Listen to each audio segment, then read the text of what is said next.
اہل مغرب نے تو عرصہ پہلے اپنی ذاتی زندگیوں سے مذہب اور اخلاقی اقدار کو نکال پھینکا، اور آج وہ عریانی، فحاشی اور بے حیائی کے جس مقام پر ہیں اس کے بارے میں جان لینا کچھ زیادہ مشکل نہیں، لیکن اب وہ اپنا ایجنڈا یہاں پر بھی مسلط کرنے کی کوششوں میں ہے۔ ابھی ان میں اتنی جرت تو نہیں کہ وہ براہ راست یہ بات کر سکیں، چنانچہ وہ لبرل مافیا اور این جی اوز کے ذریعے مختلف نعروں اور سلوگن کے اندر یہ ایجنڈا چھپا کر آگے بڑھاتے ہیں۔ انہی نعروں میں سے ایک نعرہ میرا جسم میری مرضی بھی ہے۔ بظاہر تو اس نعرے کو عورت کی خود مختاری، ویمن امپاورمنٹ سے جوڑا جاتا ہے، لیکن در حقیقت اس میں دیگر کیا لغویات شامل ہیں اور پھر اس بےہودگی کا کیا انجام ہوتا ہے، اسی پر آج کی ویڈیو میں گفتگو کریں گے۔ لیکن آگے بڑھنے سے پہلے ریڈ بٹن پر کلک کر کے اور بیل آئیکن کو پریس کر کے آپ ہمارے سبسکرائبر ضرور بنیے تاکہ ایسی انفارمیٹو ویڈیوز آپ کو فیوچر میں بھی ملتی رہیں۔ خواتین و حضرات، اسلام نے مرد اور عورت کے فطری تقاضوں کو سامنے رکھتے ہوئے ان کے دائرہ کار متعین فرما دیے۔ عورت کو گھر کی ملکہ قرار دیتے ہوئے اسے آنے والی نسلوں کی تربیت جیسی اہم ذمہ داری عطا کر دی،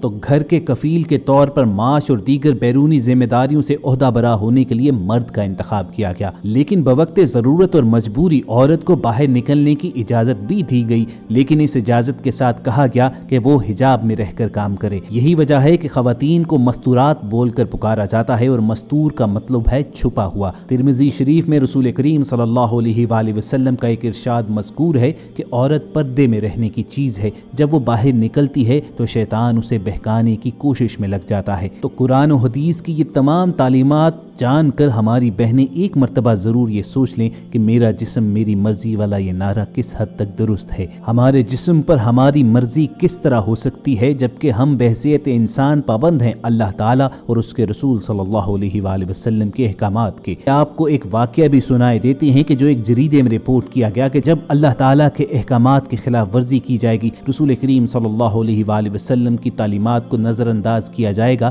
تو اس کا کیا انجام ہوگا۔ اس اخباری رپورٹ میں خاتون نے اپنی آنکھوں دیکھا واقعہ بیان کیا۔ وہ کہتی ہیں کہ میں ایک ہاسپٹل سے باہر نکل رہی تھی کہ ہسپتال کے مرکزی گیٹ پر اچانک آ کر ایک ٹیکسی رکی۔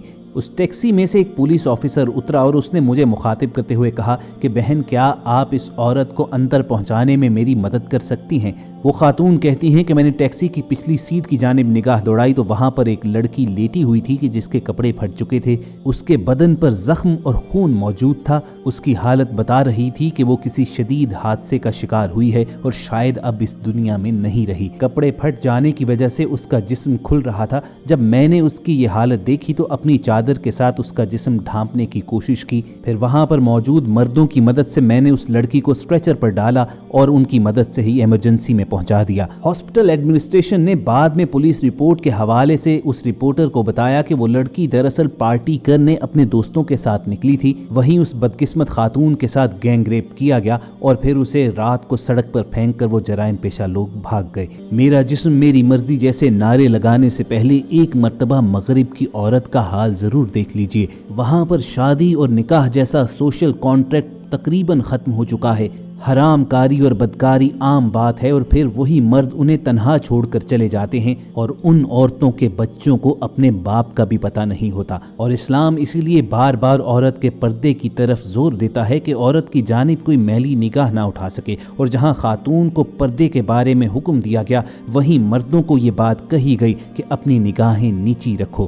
یاد رکھیے کہ مرد اور عورت کے ناجائز تعلق کا پہلا تیر نگاہ ہی ہے۔ اللہ تعالیٰ قرآن کریم میں فرماتا ہے کہ اے نبی، مومن مردوں سے کہہ دیں کہ وہ نظریں نیچی رکھا کریں اور اپنی شرمگاہوں کی حفاظت کیا کریں۔ اسی طرح اگلی ہی آیت میں اللہ تعالیٰ ارشاد فرماتے ہیں اور مومن عورتوں سے بھی کہہ دو کہ اپنی نگاہیں نیچی رکھا کریں اور اپنی شرمگاہوں کی حفاظت کریں۔ ویورز، جو واقعہ آپ کے سامنے رکھنا ہے وہ روزنامہ امت کے کراچی ایڈیشن میں شائع ہوا۔ اس نیوز رپورٹ میں یہ دعویٰ کیا گیا کہ شہر میں ایک عورت قیام پذیر تھی جو لوگوں کے کپڑے سیا کرتی تھی۔ اس کے گھر میں کوئی اور کمانے والا نہیں تھا۔ اس درزن کے گھر میں مرد حضرات کا بے حد آنا جانا تھا، اور اڑوس پڑوس کے لوگ جب اعتراض کرتے تو وہ موقف اختیار کرتی کہ یہ سب لوگ اس سے کام کروانے آتے ہیں۔ بہرحال اس کے گھر میں مردوں کا اتنا آنا جانا کیوں لگا رہتا تھا یہ تو کسی کو معلوم نہ ہو سکا، لیکن جب اس عورت کا انتقال ہوا اور لوگ اس کا جنازہ اٹھانے کے لیے وہاں پر آئے تو اس کی میت اور جنازہ اس قدر بھاری ہو گیا کہ لوگوں سے اٹھ ہی نہیں پایا۔ وہاں موجود افراد نے ہر طرح کی کوشش کر کے دیکھ لی مگر وہ اس میں ناکام ہی رہے،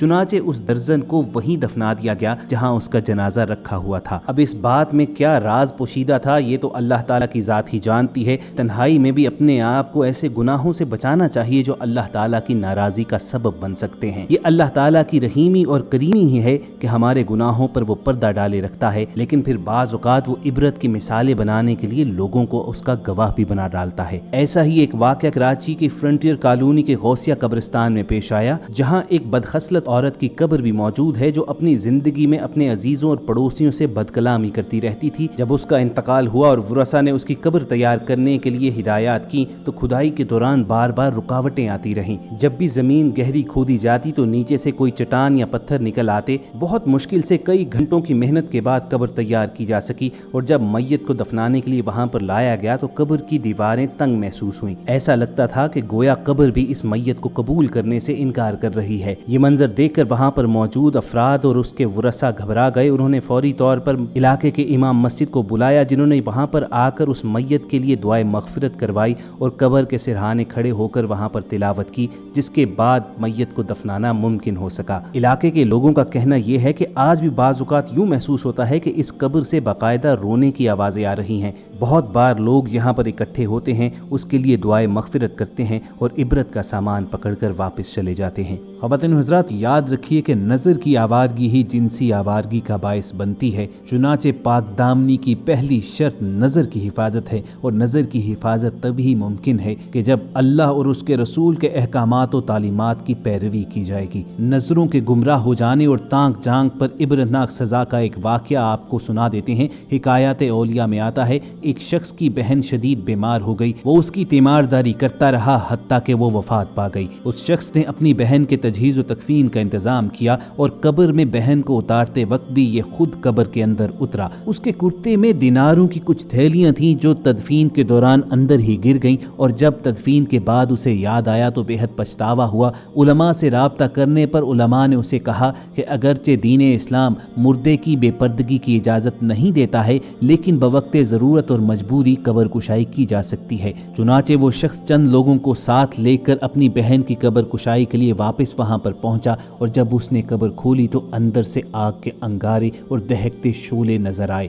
فوری طور پر استغفار کرتے ہوئے اس نے قبر کو دوبارہ بند کر دیا اور واپس گھر اپنی ماں کے پاس پہنچ کر دریافت کرنے لگا کہ مجھے میری بہن کے اعمال کے متعلق بتاؤ۔ اس کی ماں نے اسے کہا کہ جب وہ اس جہاں سے گزر چکی ہے تو تم اس کے اعمال جان کر کیا کرو گے؟ لیکن اس شخص کے اصرار پر اس نے کہا کہ تمہاری بہن میں دو خرابیاں تھیں، ایک تو وہ نماز کو تاخیر سے پڑھا کرتی تھی، اور دوسری یہ کہ جب پڑوسی سو جاتے تھے تو یہ کان لگا کر ان کی باتیں سنا کرتی اور تانک جھانک کیا کرتی تھی۔ وہ شخص پکار اٹھا کہ بے شک میری بہن کو اسی چیز نے ہلاک کر ڈالا، وہ لوگوں کا تجسس کیا کرتی تھی، ان کی بے پردگی کرتی تھی، تو اللہ تعالیٰ نے اس کا پردہ بھی دنیا کے سامنے فاش کر دیا۔ خواتین و حضرات، یہ واقعات جو آپ تک پہنچائے ہیں یہ ان لوگوں کے ہیں کہ جنہوں نے اللہ تعالیٰ کی مقرر کردہ حدود سے تجاوز کرتے ہوئے اپنی مرضی کی، اور پھر اللہ نے بھی انہیں عبرتناک انجام سے دوچار کیا۔ بس یہی دعا رہنی چاہیے کہ جب تک ہماری سانسیں چل رہی ہیں، ہماری زندگیاں رسول کریم صلی اللہ علیہ وآلہ وسلم کی حیات مبارکہ کی تقلید میں گزریں، اور جب ہمارا اس جہاں سے رخصت ہونے کا وقت آئے تو ہمارا خاتمہ بالایمان ہو۔ اگر آپ کے دل کی بھی یہی صدا ہے تو کمنٹ سیکشن میں آمین ضرور لکھیے گا۔ اپنا اور ارد گرد کے لوگوں کا خیال رکھیے۔ اللہ حافظ۔